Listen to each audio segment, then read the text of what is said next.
sometimes it seems that way, doesn't it? We look at the Old Testament, we think, oh, this is all about judgment. We look at the New Testament, we think this is about love and grace. What is going on? Actually, I would say that the character of God is consistent throughout the whole Bible. So, for example, in the Old Testament, we have examples of God showing the most unbelievable compassion and forgiveness towards people who don't deserve it. And likewise, we actually have Jesus talking a lot about judgment and hell. So this kind of distinction that people talk about doesn't really exist. I think that where the question comes from is that the way that God judges might look different in the Old Testament than the way that it often shows up in the New Testament. And I would say the reason for that is because in the Old Testament, God is acting with a sort of immediacy into the situation in order to limit how far his people go astray and in order to reveal himself so that they can come back to him. Whereas what we find in the New Testament is Jesus, who Amy's already said is the fulfillment of the Old Testament, and therefore God is now acting in a different way, where it's not that he's not going to judge, like Vince was just saying.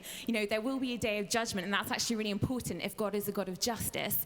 But the New Testament says that actually he's not slow in bringing that judgment, but he holds it off, and the reason that he delays it is because he wants everyone to be saved.